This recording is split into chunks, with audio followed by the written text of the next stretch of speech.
रात का सन्नाटा चारों ओर फैला हुआ था। ट्रक हाईवे पूरा सुनसान था। चारों ओर ठंड से हाड़ कपा देने वाली ठंड चल रही थी। हाईवे के चारों ओर घना जंगल था। उसी हाईवे पर एक मर्सिडीज दौड़ रही थी। उसमें 3 लोग सवार थे, राहुल, निधि और उनकी 10 साल की बेटी तानिया। राहुल अपने दोस्त सैफ के घर ईद की पार्टी में शामिल होने के लिए गया था और पार्टी करके घर लौट रहा था।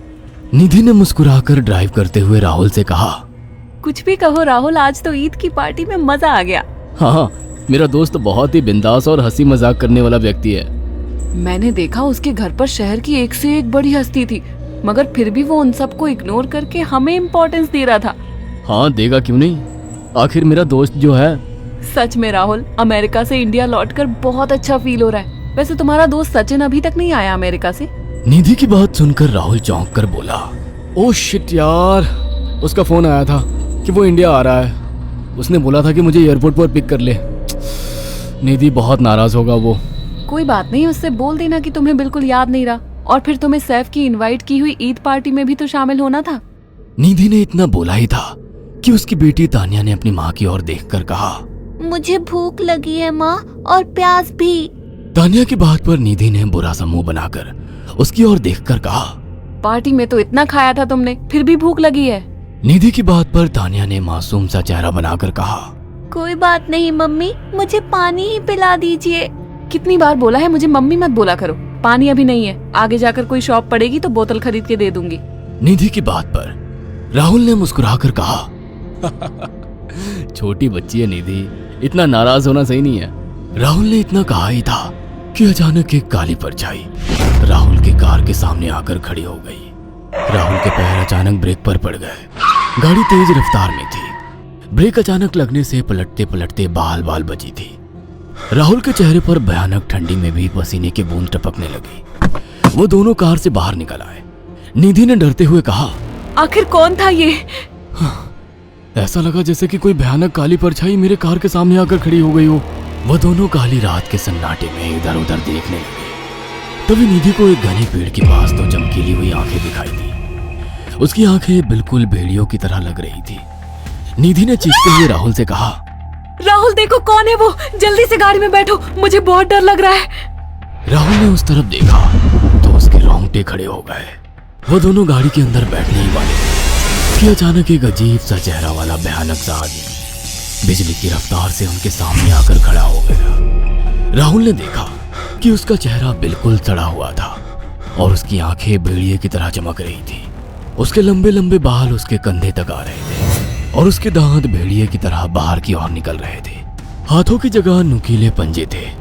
राहुल को देखकर अजीब से अंदाज में हंसने लगा, मगर जैसे ही राहुल की नजर उसके कपड़ों पर गई, राहुल की आंखें फटी की फटी रह गई। वो हकलाते हुए बोला, भाईजान, भाईजान, मुझे माफ कर दो, मुझे छोड़ दो।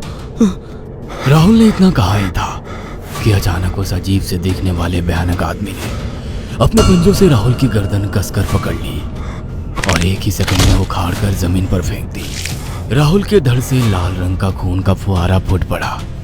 इस भयानक मंजर को देखकर निधि के गले से एक जोरदार चीख निकल गई। निधि इससे पहले भागती कि अचानक उस भयानक दिखने वाले आदमी ने निधि को पकड़ लिया और अपने नुकीले पंजे उसके पेट में गड़ा दिए और उसकी अतड़ियां बाहर निकाल दी। निधि की एक दिल दहला देने वाली चीख सन्नाटे को चीर गई। अचानक हवा का एक बवंडर उठा और वो भयानक सा दिखने वाला व्यक्ति देखते ही देखते बवंडर के साथ गायब हो गया। तानिया ने डरते डरते निधि के मोबाइल से पुलिस और सैफ को बुला लिया और कुछ ही देर में वहां चारों ओर पुलिस की गाड़ियां थी। पुलिस ने राहुल के दोनों दोस्त सैफ और सचिन को वहीं बुला लिया। इंस्पेक्टर अर्जुन ने दोनों से कहा, मैंने ऐसी हत्याएं अपने करियर में कभी पहले नहीं देखी। ये काम तो ना किसी जानवर का लगता है, ना ही किसी इंसान का। सचिन कपकपाती हुई आवाज में बोला, आप कहना क्या चाहते हैं? कुछ कह नहीं सकता।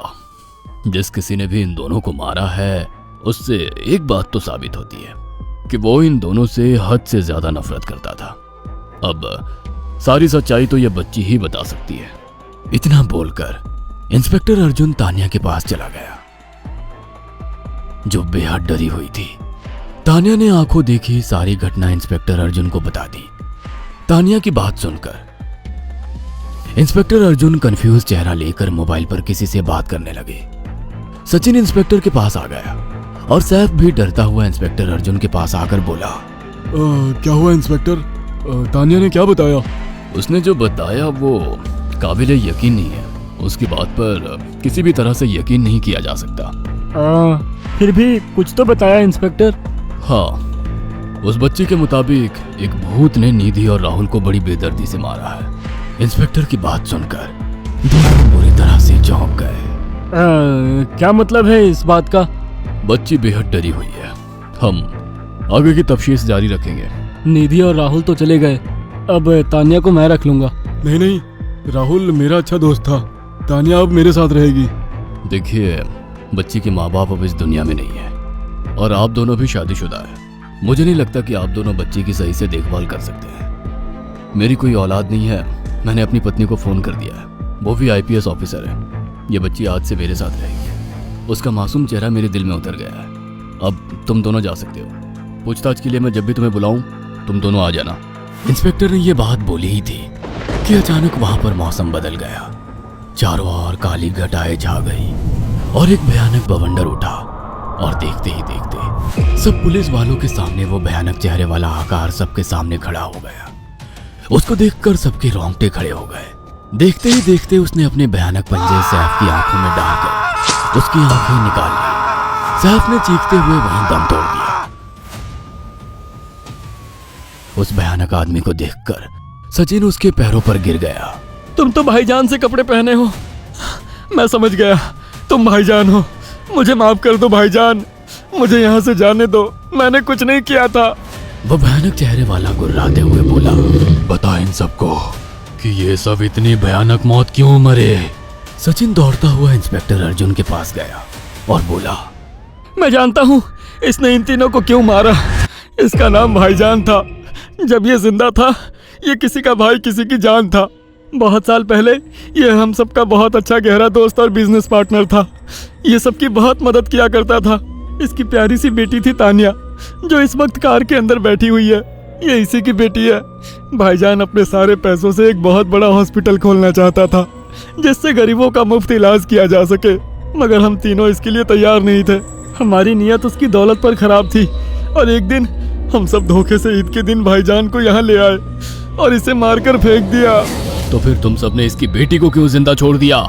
हमें बाद में पता लगा कि भाईजान ने सारी जायदाद अपनी बेटी के नाम कर दी है, इसीलिए हमने भाईजान की पत्नी को भी मार दिया।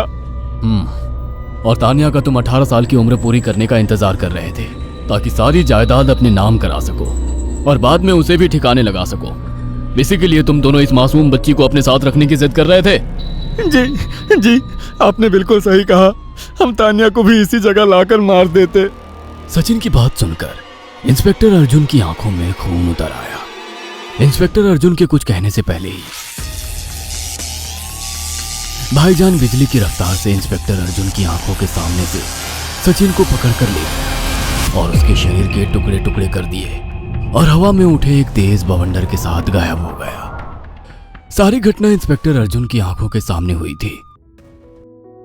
तानिया को इंस्पेक्टर अर्जुन और उसकी पत्नी ने अपनी बेटी की तरह पाला। अगर आपको हमारी ये कहानी पसंद आई हो तो इसे लाइक और शेयर करना ना भूलें। साथ ही ऐसी और नई कहानियों के अपडेट्स पाने के लिए हमारे चैनल अक्षु टीवी को जरूर सब्सक्राइब करें।